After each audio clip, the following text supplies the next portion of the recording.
Good morning everyone.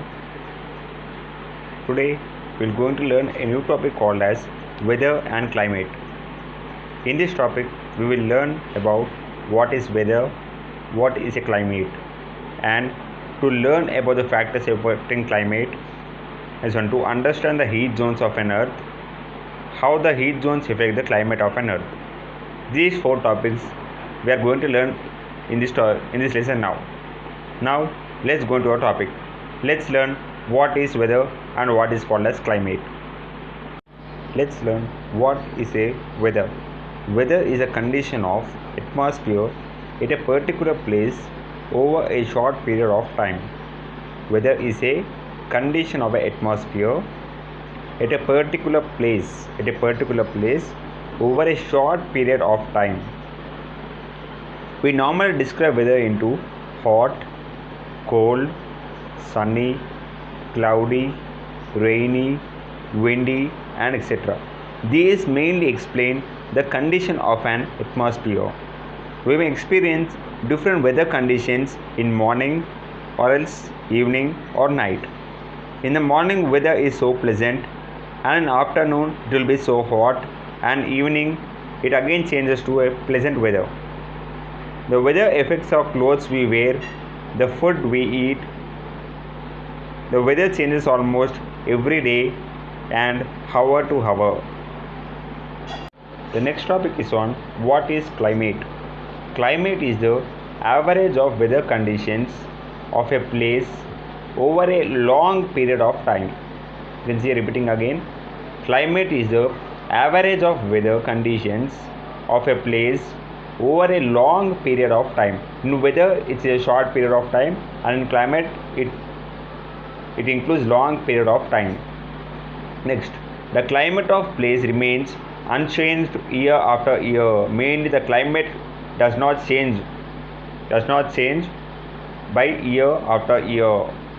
Now let's learn about the factors affecting climate. Now let's learn factors affecting climate. Students, many factors affect the climate. The different factors affect different types of places. Those factors are called distance from an equator, altitude, distance from sea, direction of a wind, and humidity. Repeating once again: distance from the equator, altitude, distance from a sea, direction of wind, and humidity. Now let's see this all in detail. Now the first one is distance from an equator. Let's learn about distance from an equator. The distance of a place from the equator affects the climate. The distance of a place affects the climate. The rays of the sun fall directly on the equator. The place nearby the equator receives direct heat from the sun and so are warmer because the sun rays are falling directly on the equator. So the nearby places of the equator will be so hot. The rays of the sun do not reach the earth's surface at the same angle. Near the equator, the rays of the sun remain vertically to the equator. What is altitude? Altitude is the height of a sea level. Temperature decreases with a height.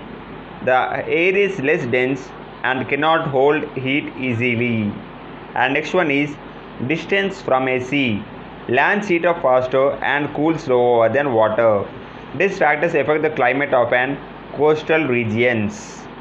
Next, the fourth one, direction of wind. The direction of wind affects the climate of a place.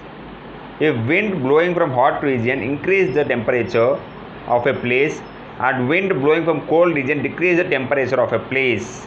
And what is the next last one? Humidity. Humidity is the amount of moisture present in air.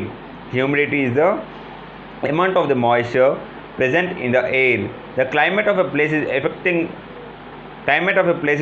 by the amount of humidity present in an air. Coming to the last topic, heat zones of an earth. We have learned that different places on earth receives different amount of heat. Based on the heat received on the earth, it is divided into three climatic or heat zones. First one is torrid zone, temperature zone and frigid zone. There are three heat zones there. First one is torrid zone, temperature zone and frigid zone. Heat zones are different zones on the earth. Beyond the sun rays, they causes different climates. The temperature is determined by amount of sunlight received. Now let's learn the three types of zones in detail. Now let's learn about torrid zone. We all know that the middle line of the latitude is called as equator, and the top of the equator is called as Tropic of Cancer, and the bottom of the equator is called as Tropic of Capricorn,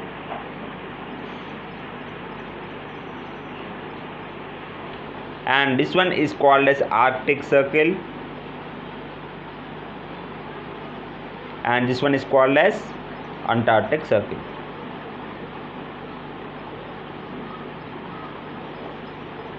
And we all know that equator lies at 0 degrees. Next one, this one is called as North Pole, and this one is called as South Pole. And already I said in the before class, when the equator divides the earth into two equal parts, that is called as hemisphere, and north part of the hemisphere is called as northern hemisphere,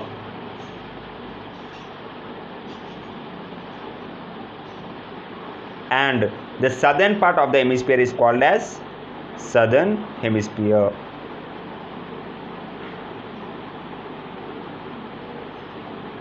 Now let's learn what are the heat zones of another, where they are located here.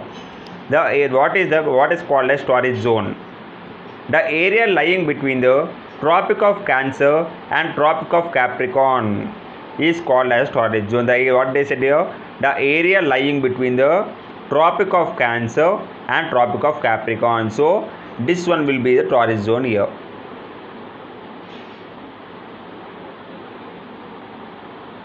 And this one is also torrid zone here.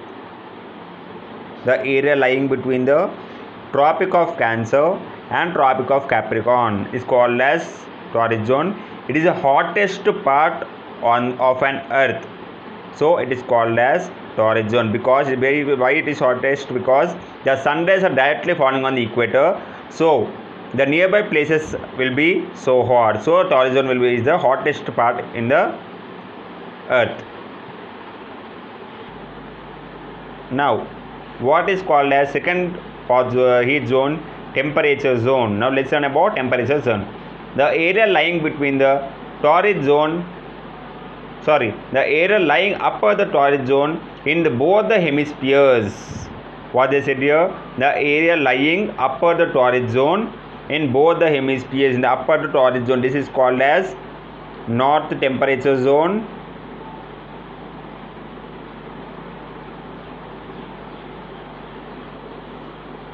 and this one is called as south temperature zone.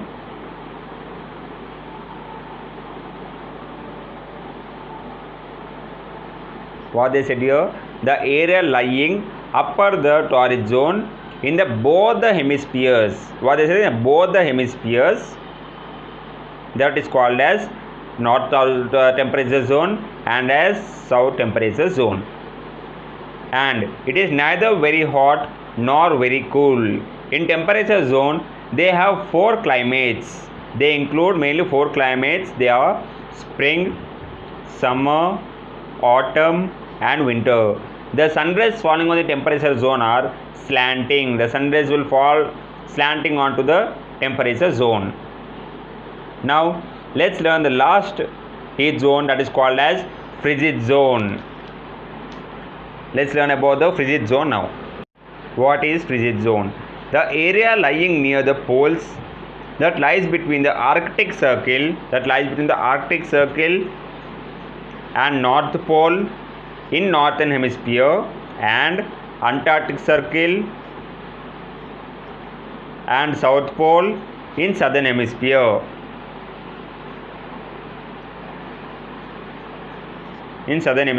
So we locate the frigid zone now. This is called as a frigid zone here,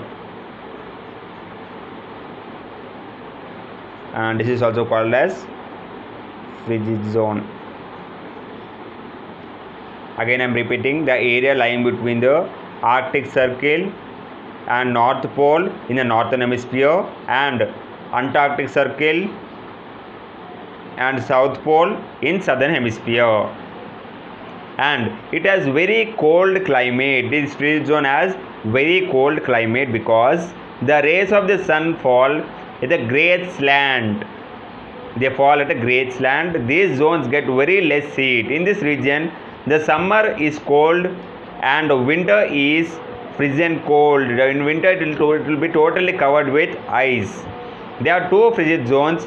North frigid zone lies at Arctic Circle and south frigid zone lies at Antarctic Circle. There are two frigid zones.